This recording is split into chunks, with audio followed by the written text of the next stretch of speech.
Welcome to another sneak peek Saturday with the Alameda Free Library. My name is Jenny, and today we are going to read Infinite Country by the author is Patricia Engel. I'll hold it like this, it's easier to read. This is a spine label. You can find this in our news section. And this is a work of fiction. This is a novel. So as always, I'm reading you the flap inside, and then we're gonna get started with the first chapter. All right. Talia is being held at a correctional facility for adolescent girls in the forested mountains of Colombia after committing an impulsive act of violence that may or may not have been warranted. She urgently needs to get out and get back home to Bogota, where her father and a plane ticket to the United States are waiting for her. If she misses her flight, she might also miss her chance to finally be reunited with her family in the north. How this family came to occupy two different countries, two different worlds, comes into focus like twists of a kaleidoscope. We see Talia's parents, Mauro and Elena, fall in love in a market stall as teenagers against a backdrop of civil war and social unrest. We see them leave Bogota with their firstborn, Karina, in pursuit of safety and opportunity in the United States on a temporary visa. And we see the birth of two more children, Nando and Talia, on North American soil.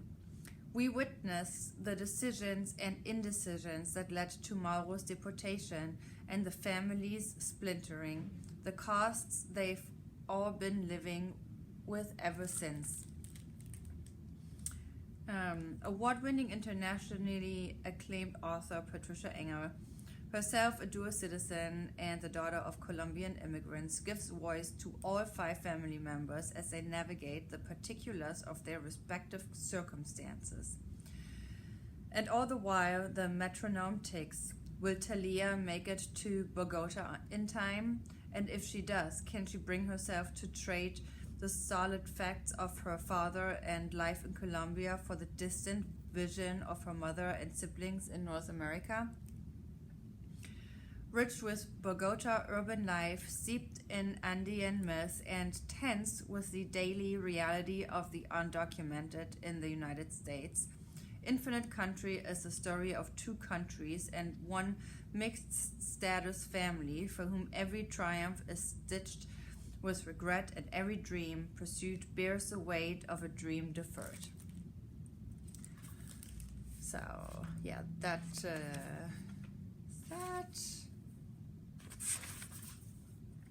So, for my parents and my brother, she writes. Okay, 1.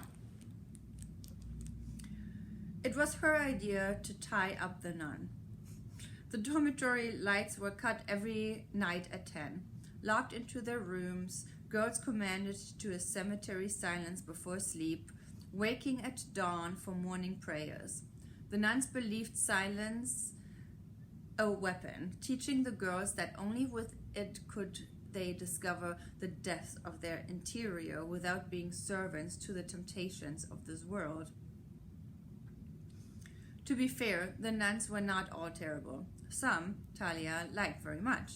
She even admired how they managed to turn the condemned penitentiary population into mostly orderly damitas. It was a state facility, a prison school for youth offenders, not a convent and no longer a parochial school. The lay staff reminded the sisters to aim for secularity, but on those missioned mountains, the nuns ran things as they pleased. During the day, under the nuns' watch, the girls practiced their downcast gazes. They attended classes, therapy sessions, mediation groups, completed chores, uniformed in gray sweats, hair pulled back, forbidden from gossip and touching, but they did both when out of sight. At night, in the blackness of their dormitory, They gathered to whisper in shards of window-pane moonlight. When the nuns patrolled the hall outside their room, they became masterful mutes, reading lips, inventing their own sign language, moving quiet as cats, creeping like thieves. They listened for the nuns' footsteps on the level below, sensing vibrations on the wooden floor planks. The search for rule breakers, disruptors, their guardians would schedule for punishment at daybreak. The night of the escape, the girls made purposeful noise so the nun on duty would come tell them to be quiet. Sister Susanna was on the night shift. There were many latecomer nuns at the facility, left over from some other failed life. The rumor was Sister Susanna was married until her husband divorced her because she couldn't have children. The plan originated with Talia, or maybe her father deserved the credit. That afternoon she was given rare permission to phone him from the administrative office. Family contact was restricted, since the staff believed they could be a girl's worst influence. Talia hoped to hear Mauro say he found a way to free her, have her sentence lifted, paid a fine, or convinced one of the rich residents of the apartment building where he worked as a janitor to call in a favor on her behalf. One never knows who might be listening, especially in a quasi-jail for minors, some of whom were murderers on the verge. Talia and Mauro were careful with their words. He'd tried everything, he said. There was nothing more he could do. She understood. Liberating herself from the prison and the country would be up to her. With the help of another girl, she spent an hour ripping bedsheets, twisting them tight as wire, thin as rope. She counted to 1,000 in the darkness, then gave the signal for the other girls to start shouting, "Fire! Fire! Fire!" Sister Susanna appeared in the doorway. Talia waited to catch her from behind with a pillowcase over the head.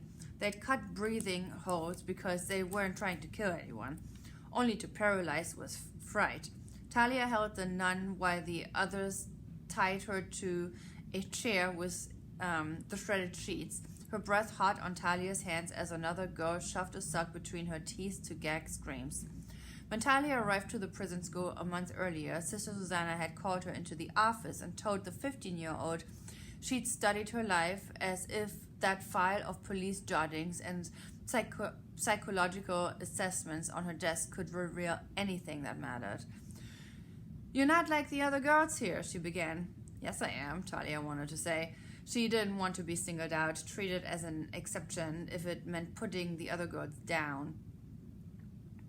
"I believe it was your desire for justice that led you to do an awful thing, but you badly injured a man. You could have blinded him." A pause. The rattle of voices in the cafeteria down the hall. She knew Sister Susanna was waiting for a response. A denial, perhaps. More likely an admission of guilt. The nuns were always scavenging for remorse. "Do you want to change? With faith and discipline, everything's possible." Talia was not stupid, so she said yes. The girls locked Sister Susanna in their room with the same key she used against them each night. Nobody would look for her or for the girls until morning. The sisters and lay staff were in charge of their correction and safety.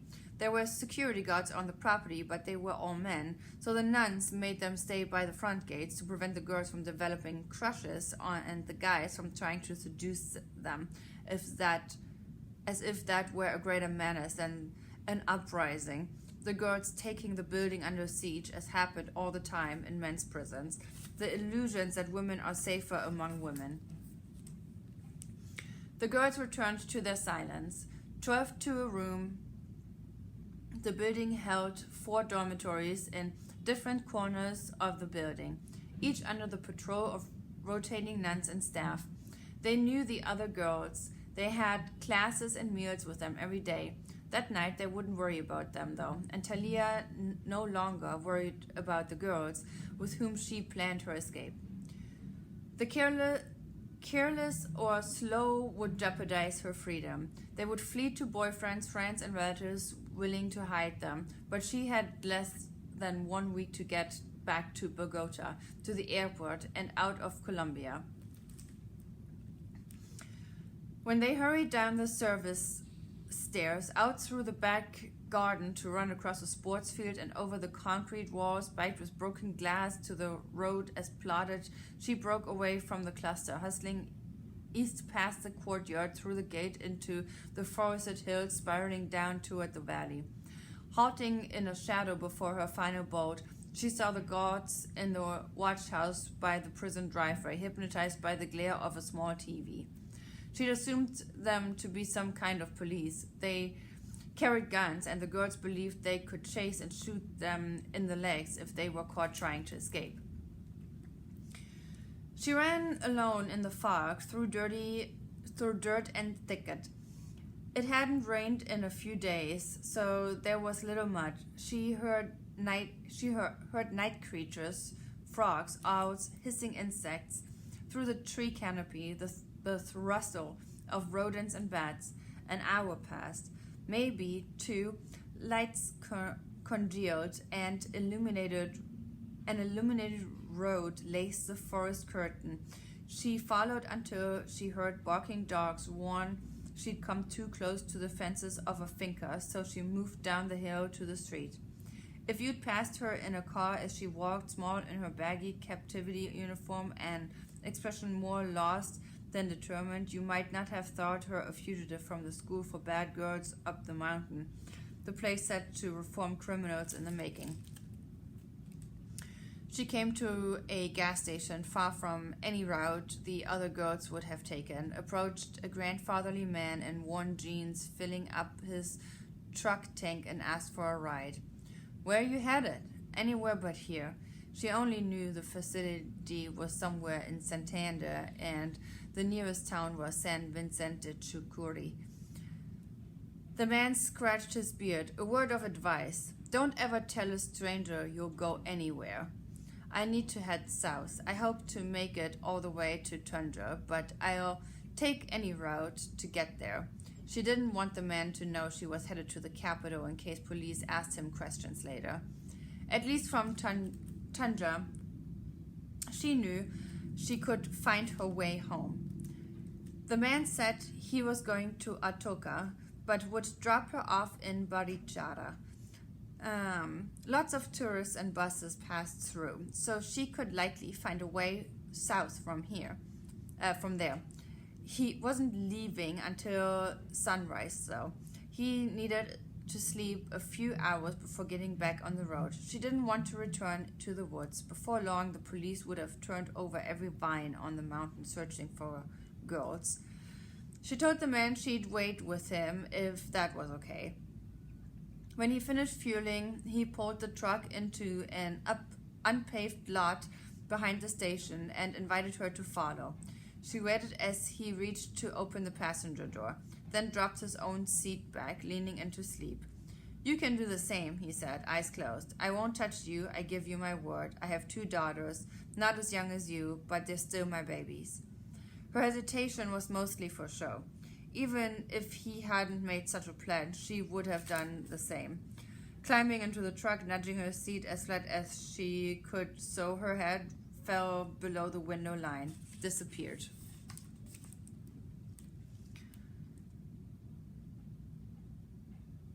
It happened behind a cafeteria near the El Campín football stadium. Talia went to meet her friend Claudia at the end of her shift so they could see a movie together.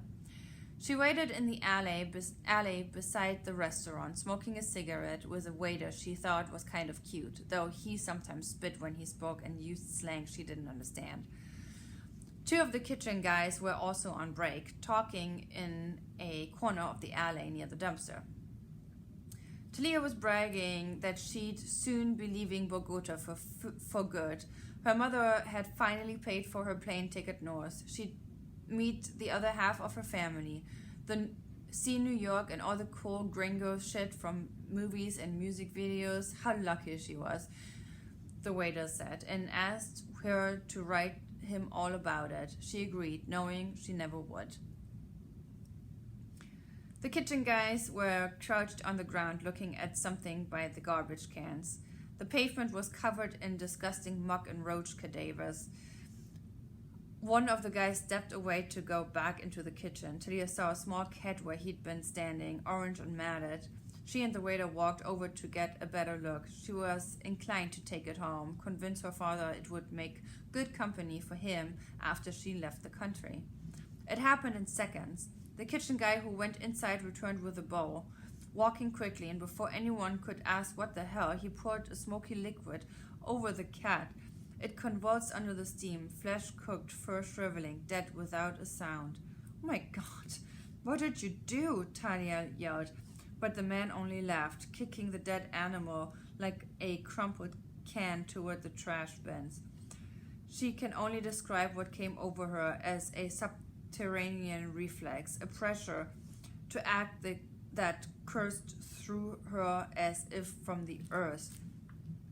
She took off through the kitchen door. The waiter and the kitchen guys must have thought she went to complain to Claudia. Instead, she went to the stores, found a pot of hot cooking oil, took a large bowl off the counter just as the man had done, dipped it into the pot and felt the steam graze her wrist. She walked out to the alley, and when she was close enough, turned the bowl, aiming the splash at the cat killer.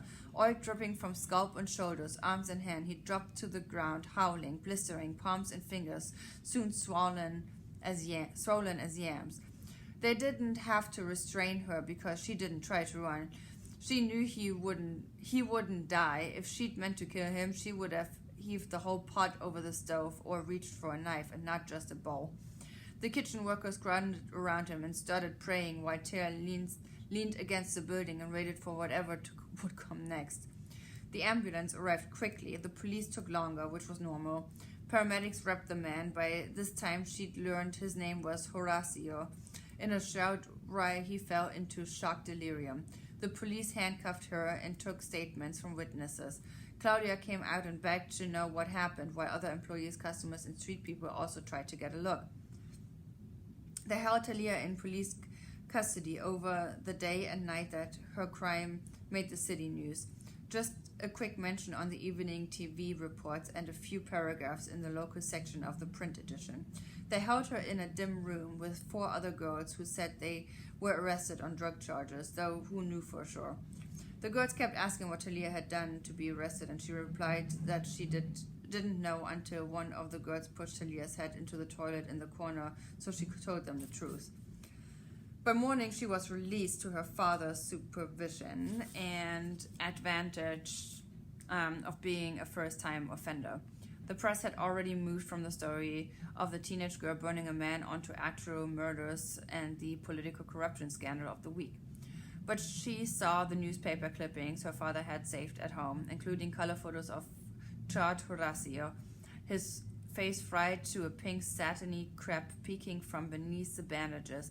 Without revealing her name, journalists wrote about the girl who attacked him in a baseless rage, adding that she would be tried and sentenced as a minor, even if her crime demonstrated adult malice. There was no mention of the cat. That's where I'm going to stop. Yeah. As you can tell, it reads very easy. Very interesting. Check it out. I hope you enjoyed it. And like always, I'll see you again next Saturday.